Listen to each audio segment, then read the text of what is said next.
catching glimpses of timeless past, seeing clear reflections, chasing shadows won't last, 'cause we're just living evolution. It seems like I've been here before. It seems like there's been something more.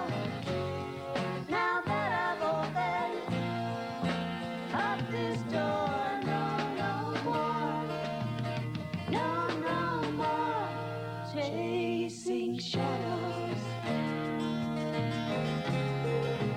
Let me just talk to you for just a minute now about the characters in your life today. Your father's first name Jim. is Jim, J-I-M.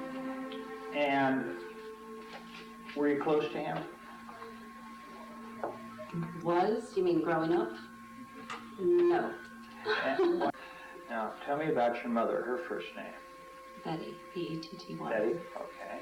Now, tell me just a little about her, Dee. What was your relationship with your mom? Very good overall. I think I said warm, loving. Large, caring, helpful. Yeah, I tried to put a physical description in there too, body types. As my father's very tall. Okay. Military background, so. Okay. It's like. Now, let's talk about non-relatives for a few minutes. The men first. Ty, T-Y. T-Y. And it's okay, everyone knows about these characters. He doesn't like knowing. Is there anything that we should not talk about in front of Alice? Ty, was it somebody you knew in high school? Yes, yes. And kind of a first steady boyfriend? Okay. Yeah. And what was he like? It's funny because physically he looked a little bit like Alan, so I think I was drawn to certain physical characteristics.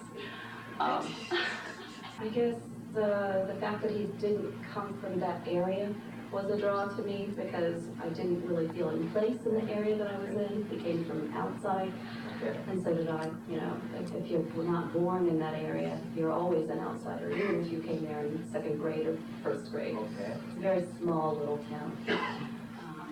As you I think, guess fun-loving. Fun-loving. As you think back, this. An ability to get serious and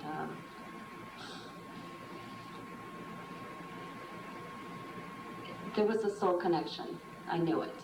I mean, I could feel it. It was very strong. So Even today, I mean, as you look back and you think about Ty, did you feel? I think I know that there needed to be that relationship, and it needed to be able to work out itself the way that it did. And what did you learn from the relationship? After it was over, and you think back, how did it change you?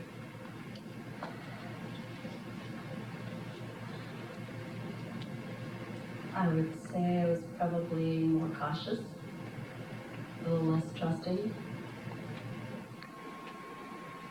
Did he cause you, in terms of the caution, did he betray your trust in some way to? Yes, because I was more serious than he was. Okay. So you might say the first broken heart syndrome. Right. We all go through that.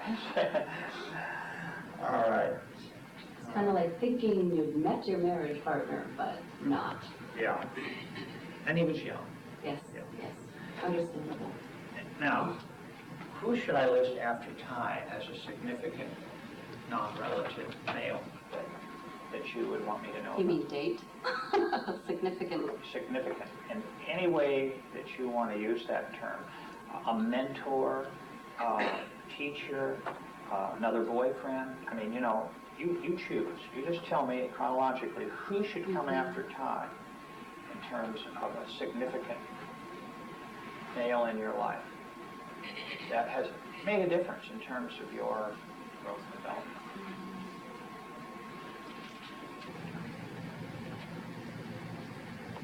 I don't know. Well, I mean, this would be like much later. That's fine to you. Whoever you think I should know about in terms of I guess you'd say Alan and or his father. Alan would come Alan. in? Okay. Shifting through Alan. What drew you to Alan? The fact that I had prayed that if I ever fell in love again, I'd be loved back. And I met him right after that. You did. Was it many years after your high school experience? I met him when I was 19, Okay. so not long after, yeah. Okay. And aside from Alan's dynamic physical appearance,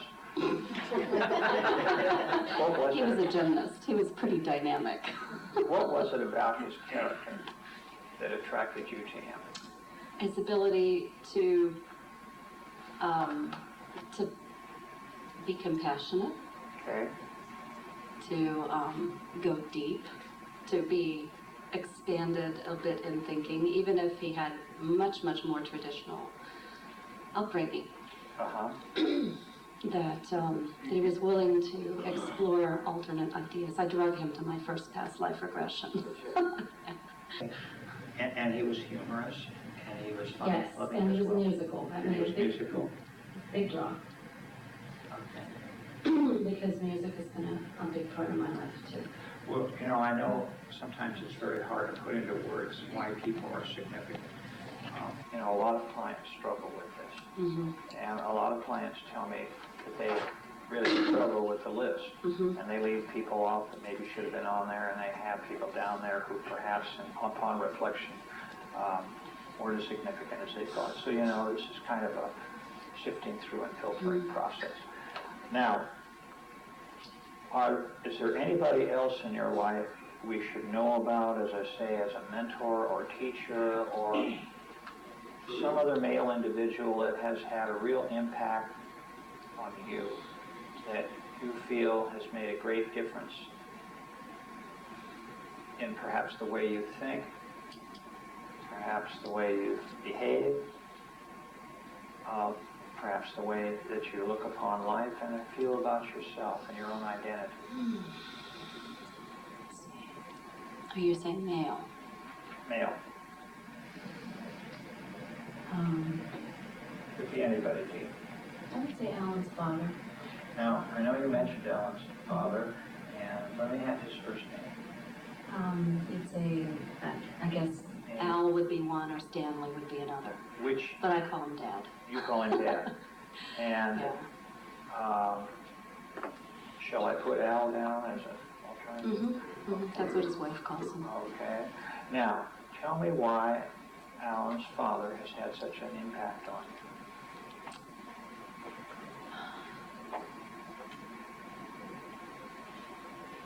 I would say because he's supportive. He's a very good judge of character. It's sort of a trait that I can admire, because a bit of a poor judge of character, because I see the best that people are possible and he sees the reality. Alan has the same ability. Okay. Seems to acknowledge that I have certain gifts and stuff that he's respectful of, and to be affirmed is really important. So he really acknowledges your identity. And can I go so far as to say, because you do call him Dad, that he's sort of like a surrogate father? Mm-hmm. That would be fair for me to assume that. Mm-hmm. Okay. Yes, I would say a lot of Alan's family made up for the lack of family that I had, because my family wasn't very big. They didn't get together very often, even though there was a closeness and a trusting, you know, that we've gotten beyond a lot of things. There's still like it's like close but not. It's an unusual dichotomy. It's not. Okay. And the communication was always different. It was always, Open. well, yeah, in Alan's family, they're right out there. There's no hidden agenda. It's, you know what they're thinking pretty much. So it's not playing games. Understood. There's no hidden agenda. Yeah. Now, while we're on the subject of Alan's family, does Alan have a brother or sister who you're especially close to? His sister Susan would be in there. Even though she's not inclined to believe in past lives, she's sort of almost felt like we could have been sisters ourselves in a past time. And okay. His brother Dan, I know. And his brother Dan. I've seen in regression even Have you? way early, in several different lifetimes, he's been there too. Now, so that I can understand a little bit about Susan and Dan, can you give me a word or two about the character of each, just so that I have a thumbnail sketch of Okay. what they're like? Okay. Susan's very energetic. And she's a lot like her family in many ways. And